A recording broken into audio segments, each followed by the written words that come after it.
É aí que a gente sente a maior diferença, né? Quando a gente fala de pais e filhos. Porque o meu pai veio de um... Ele é baby boomer, né? Vamos falar assim. Meu Seu pai. pai é X. Seu pai é X raiz. É, Quantos anos teu pai tem? 53, Ele é 54. novo, ele é É, novo. mas meu pai é bem baby boomerzinho, assim, viu? Ah, cabecinha de baby boomer. Tá, Exato. entendi. Então, a gente vê essa diferença porque eu falo assim, logo quando a gente começou a sair da escola e a gente começava a pensar em trabalho, uma das coisas que mais se falava é você tem que estudar para um concurso. Exato. E eu com a minha cabeça, eu falava assim, pelo amor de Deus, ficar presa, porque a minha mãe, por exemplo, ela teve 2 grandes empregos de anos, assim, aquela coisa que ficou e era uma coisa muito característica da geração deles, né? A geração da estabilidade total. Em tudo, Exato. né? Todos os âmbitos da vida. Em tudo. Então, Isso. como eles não tiveram pais que deram estudo para eles e que se preocuparam e que tinham condições de fazer isso por eles, foi uma geração que veio com essa cabeça, né? Não, meu filho tem que estudar, passar num concurso e aí chega, né? Os adolescentes revoltados, eu não quero. E eu vejo, assim, que a minha geração, nós somos multitarefas mesmo. E eu me realizo sempre fazendo uma coisa nova. Então, o Gabriel também é muito assim, né? Tipo, quer. Aí chega um projeto Mas aí eles novo. cansam. Não pode, amor. Mundo líquido de Bauman. Então, mas a tia que sofre daí, né? Com essas euforias de vocês. Não, e os pais principalmente. É por isso que eles Muito. falam... Tem muita gente que fala, ai, a geração Z não vai sobreviver, eles não vão fazer nada.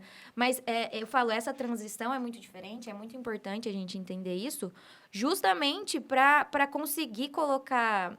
entender o nosso processo e conseguir se beneficiar com isso, né? Porque nós somos multitarefas, a gente sabe um pouco sobre tudo, a gente nasceu num mundo onde a gente teve muita informação. Então, a gente começa a executar as coisas muito rápido, igual às vezes eu falo, Thaís, pelo amor de Deus, eu sei fazer isso, mas às vezes o processo me dificulta muito. E é justo pela experiência. Então, eu falo que a nossa geração, ela sofreu muito com isso, porque a gente chegou tendo que escolher alguma coisa para fazer o resto da vida e, às vezes, isso não vai fazer sentido para mim nunca, né? Isso é muito complicado e eu vejo, assim, que é uma das coisas mais difíceis de colocar na cabeça dos meus pais e até do meu marido, que é um baby boomer. Sim, sem dúvida. Ele é da minha geração, mas ele tem uma cabeça completamente. Então, o mais interessante disso é entender que não é porque a gente nasceu nessa época que a gente deve se identificar Exato. completamente, né?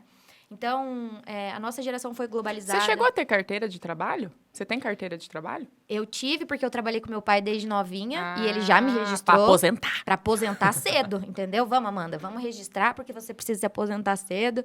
O meu pai recolhe INSS pra mim, acho que desde os 16 anos. Então. Eu tenho recolhimento, eu já tenho 20 anos de contribuição. Aí falta só 50 anos pra você aposentar agora. E meu pai é contador, né? Imagina que ele não ia... Meu pai também. Então, pronto. Então, assim, eu cresci com um computador. A minha adolescência, a minha infância, eu tive computador em casa. Meu pai, né, me fazia fazer datilografia, porque ele falava que eu precisava saber digitar rápido. E ele chegava em casa e tinha Você? Meu pai fazia, tipo, eu entregar pra ele no Word, tudo. Meu pai. Fazia tudo. Não, mas eu fiz isso também, mas era curso de informática na Microlins. Aí é diferente. Eu não fiz nenhum nem outro, gente. Eu não fiz datilografia, nunca fiz curso de informática. Ela que é revoltadinha, viu? Meu pai, assim, você vai fazer. Se você quiser usar a internet, você vai fazer isso pra depois você ter suas horinhas na internet. Que daí ligava a discada, ficava...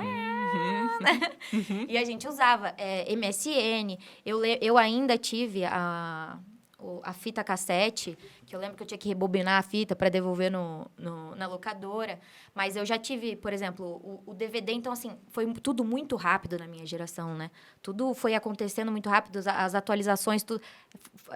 E o Gabriel já nasce com tudo pronto. Ele nasceu com o celular na mão. A tecnologia é uma curva exponencial gigantesca. Você vê, quando eu tinha 8, 9 anos de idade, eu tinha que fazer um curso na Microlins para saber mexer no Windows, para saber mexer no Word. Era essa grade. Windows, Word, Excel. Hoje em dia, primeiro que não se usa praticamente mais esse tipo de programa. Não, se usa. Usamos bastante. Desculpa. Então, a gente já nasce com o dedinho aqui, a criança pega uma foto impressa, já tá apertando, querendo passar a foto, mas é muito difícil de assimilar que não é tudo tecnológico.